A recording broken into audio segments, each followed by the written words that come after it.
bakit nagtago sa ruling. Sige, pakinggan natin. Maganda to actually. Alam ko na to, napanood ko para sa nag-overtime. Nagtatago ang mga senator dito sa ruling kasi siyempre dapat ang sisisihin diyan senators. Kaso nga lang nagbigay ng desisyon itong Supreme Court kaya ang sisi nasa Supreme Court. Okay, here we go. Bilisan natin to para matapos kaagad. Alright. Buenas tardes. Pasok. Buenos días, damas y caballeros. Noong February at March pa, nung pinapatagalan na ni Chis Escudero itong para aksyonan, forthwith, itong impeachment trial, sinabi na natin na mukhang meron talaga silang script na i-dribble lang itong impeachment mula sa House, sa Senate, pagkatapos sa Supreme Court. At later on, baka papatay lang ito ng Supreme Court kung saan may 13 o 15 justices ay appointees ni Duterte. And then, gagamitin nila ang Supreme Court decision, pang-cover up nila sa kill ops nila, sa decision nila na patayin itong impeachment complaint. So kumbaga na yan lahat, scripted na yan from the very beginning, dahil from the very beginning may nag-file na ng petition si Sara Duterte sa Supreme Court, kini-question nga itong one-year rule, itong na pwede yung ituloy yung trial from the 19th to yung continuity from the 19th to 20th Congress. So sinasabi natin they were just going through the motion, pero in the end hinihintay nila talaga aksyonan itong Supreme Court at alam na nila ang ruling itong Supreme Court dito, kaya itinagal ito ni Chis hanggang mag-decide ang Supreme Court. At ang bilis naman nag-decide yung Supreme Court at sana dinisiplina nila or pinagsabihan nila si Chis na nag-violate yung forthwith provision rin. Ang bagal-bagal ni Chis, pero wala. Ang Kongreso ang inupakan nila na mali daw, hindi daw sumunod sa proseso at gumawa pa sila ng 7-point procedure para gawin ng House of Representatives sa impeachment. Parang pinalabas pa na napakabobo ng mga lawmakers na hindi nila alam yung batas. So instead of just interpreting the law, the Constitution, as it is their job, gumawa pa ng legislation ng Supreme Court. Kaya sinasabi ng mga constitutionalists at ang mga dating Supreme Court justices, overreach o sumobra sila sa powers nila. Parang mas sigit sa kailangan gawin nila, ginawa nila. Nagkuhan pa sila, nag-set down pa sila ng 7-point procedure na parang pinapatay na rin sa hirap na tuparin. Parang pinapatay o sinasabotahe na rin ang impeachment process dahil sila rin ay pwede ma-impeach. At yan ang sinabi nila Laila de Lima ay pinaplano nilang gawin. So kaya buti naman kung si President Bongbong Marcos ay parang lilembot-lembot sa kanyang pahayag ukol dito sa impeachment. Buti naman itong si Undersecretary Claire Castro sa vlog niya, Attorney Claire Castro YouTube, inupakan niya itong mga senador na parang sinabi na rin niya na alam na namin na scripted lahat yan at nagtago lang kayo sa saya ng Supreme Court. Kasi nga ayaw nilang masisi, Sir Bad. Gusto nilang sisihin yan Supreme Court. Siyempre, kasi di ba, sole responsibility dapat yan ng Senate. Kaso nga lang, umeksena itong Supreme Court, nasa kanila tuloy ang CC. Ganun yun. Nagtatago sila sa palda nila. My goodness. Dinelay nyo ito dahil hinihintay nyo ang Supreme Court mag-decide dito at kung alam nyo na... Sabi nga ni Chis, di kung ginawa namin noong February yan. Tapos biglang sasabihin ng Supreme Court ngayon, unconstitutional, di mali-mali pala. Buti na lang, Oh, in short, hinintay talaga yung ruling ng Supreme Court. Man, napapatayin ito ng Supreme Court, dahil meron na ngayon Supreme Court decision, bumoto kayo na para sunurin yung Supreme Court decision. Ibig sabihin, napakaduwag ng mga senador na nagtatago lang sila sa palda ng Supreme Court. Kumbaga, hindi nila kaya patayin on their own kasi takot rin sila sa galit ng taong bayan. Lalo na dahil iba sa kanila ay either tatakbo ng Vice President o President or tatakbo ulit as Senator. Yan, si Alan Peter Cayetano, up for re-election yan. Si Chis Escudero, sino pa ba? Si Chis Escudero, si Sherwin Gatchalian. Marami sa kanila na up for re-election or kaya tapos na yung termino nila, si Joel Villanueva. Tapos na termino nila, aakyat na sila either sa President or Vice President. So yan So i-play natin itong vlog ni Claire Castro ukol sa bagay nito. Pero audio na lang ayan kasi pinick up ito ng Billionario.com. Medyo stricto ito sa copyright baka i-copyright tayo, mawala tayo sa ere. Really? So ikuha na lang yung audio na lang, pakinggan nyo ng Billionario report ukol dito sa pahayag ni Claire Castro. This is fried chicken. Tayo. And here's one from Food Panda with 100 pesos. Sa mga bagong pasok dyan, baka nakalimutan nyo mag-like and subscribe. Like po tayo. Tuloy. Matapang ang banat ng Malacanang laban sa Senado matapos nitong i-archive ang impeachment ni VP Sara. Ang detalye sa agenda report ni Ivy Reyes. Posisyon kahapon, maibot ang pahayag ni SP Chis Escudero. Tanong niya, talaga bang accountability ang nais ng mga pabor sa impeachment o anti-Duterte lang talaga sila? Ang sagot ni Jose Castro, okay, basang-basa mo naman si SP Chis. Since day one din, basang-basa na ba? Bilang isa ring abogado, ito ang pananaw nito. So parang sinasabi niya, since day one. Alam na this. At in-adjourn nila, basta-basta na lang yung 19th session since day one, from the beginning. Exactly, nung day one pa lang, kasi di ba umaga na i-file yan. Tapos hapon, aware na sila na merong na-file, di ba? Pero hindi sila kumilos, hindi nila pinansin yung pag-file ng Congress.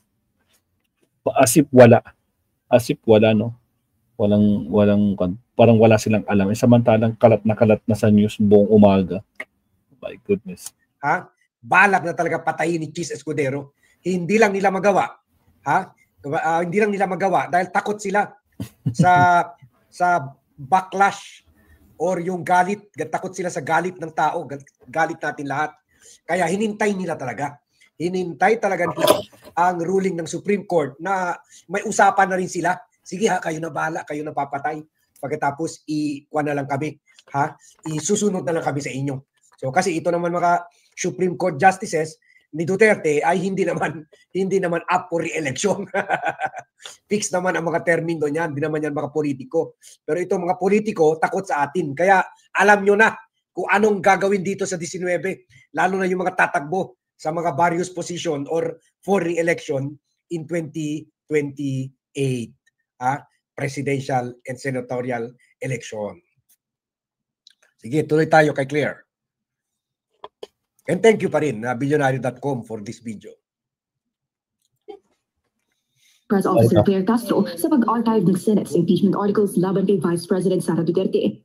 Tingin ko lang, itong mga senador na to, feeling ko lang to Yan na. Gusto talaga nilang i-dismiss, pero nagtatago ngayon sila sa desisyon ng Supreme Court. Nakatakas ang So yan na kung talaga sila, planado na talaga nilang patayin itong impeachment from day one. Basang-basa na ni Claire Castro from day one.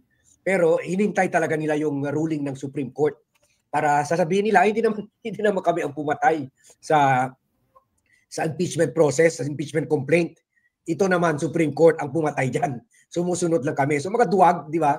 Mga duwag at walang prinsipyo. Walang prinsipyo na duwag pa. Di ba? So let's not forget what they did. Always remember the 19 senators. Para Duterte, tingin ko lang, itong mga senador na to, feeling ko lang to gusto talaga nilang i-dismiss, pero nagtatago ngayon sila sa desisyon ng Supreme Court. Nakatakas ang Senado sa judgment ng mga tao na sila ang pumatay sa impeachment. At Yan. Natatakot sila sa judgment ng mga tao, sa reaction natin.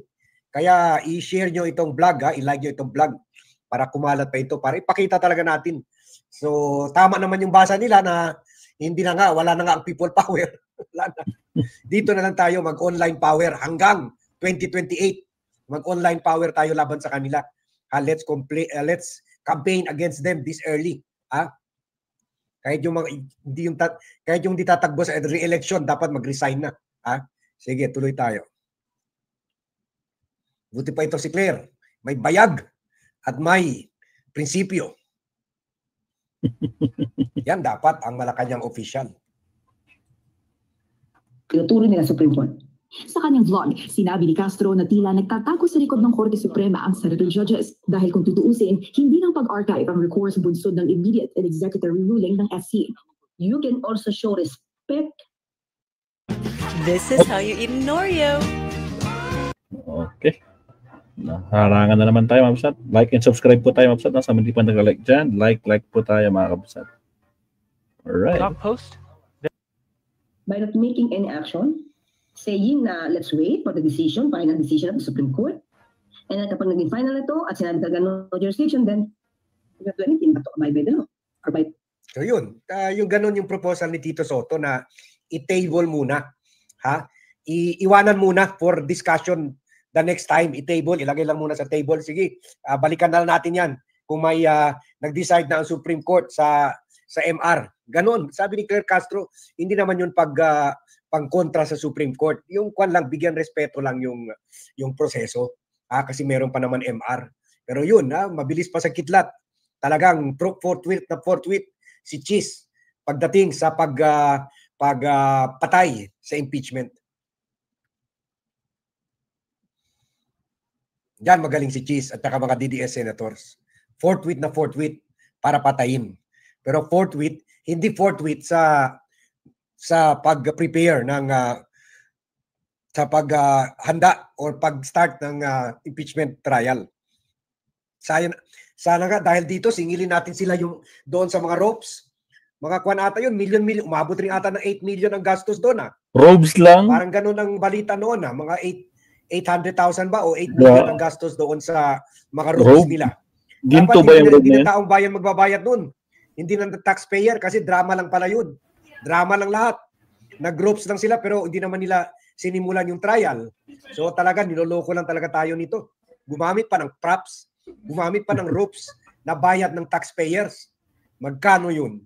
Mahal-mahal nun. Tingnan daw natin parang yung pala, props lang pala. Tayo naman, masaya na tayo tingnan mo. Tingnan mo, 7,000 pa pala ang halaga kada ropes 7,000. Malaki rin yun.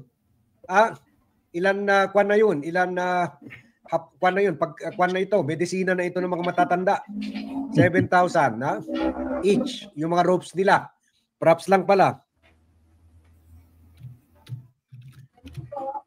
Okay. 23 sila. 7,000 times 23.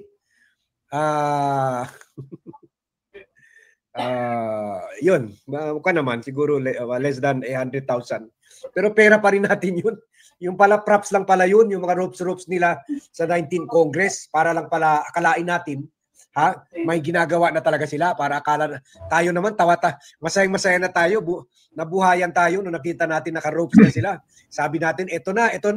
Naka 7,000 each na ropes. Siguro overpriced pa yun. Kaya yung mga 3 to 4,000.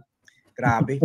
Para props lang nila, para panggugoyo lang sa atin, pinagasta pa tayo ng less than 100,000 para sa props. Props lang pala yun. Kawawa talaga tayo.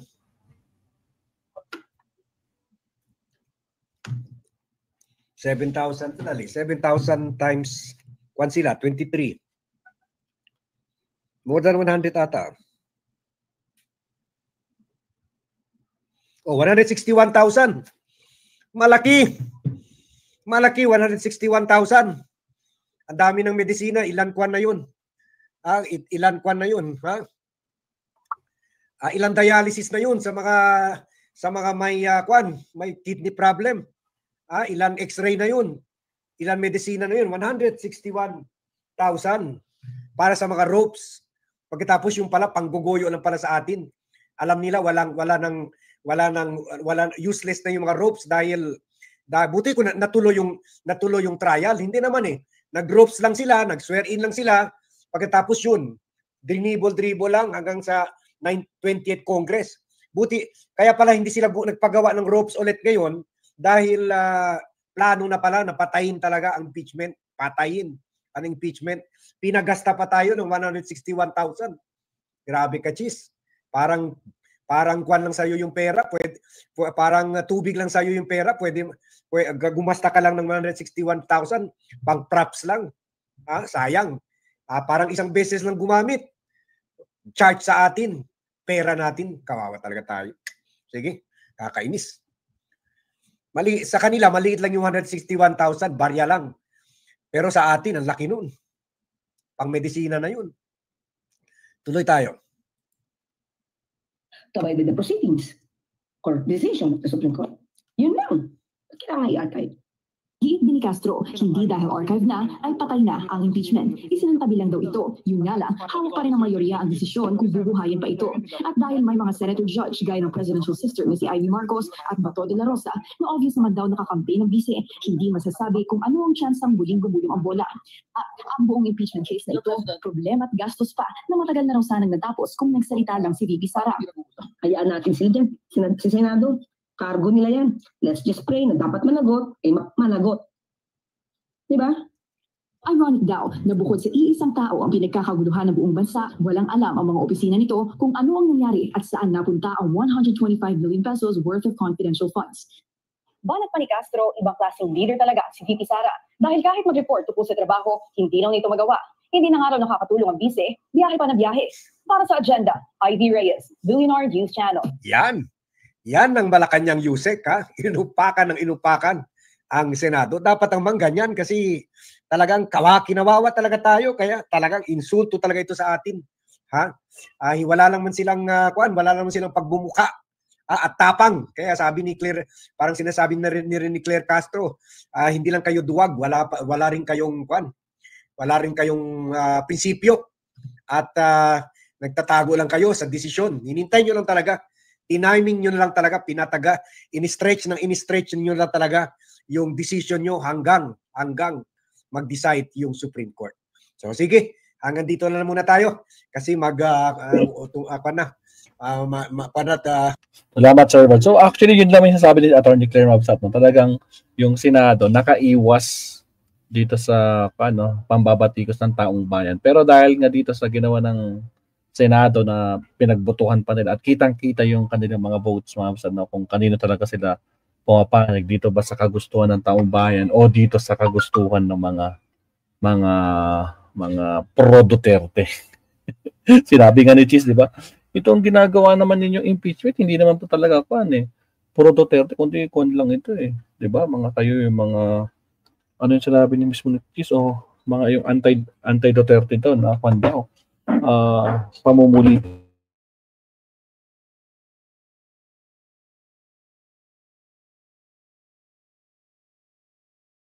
ka daw Claire Mabsat na talaga nagtatago sa saya ng Supreme Court itong mga senador na to. Sampal talaga yan. Next, punta naman natin si Attorney Enzo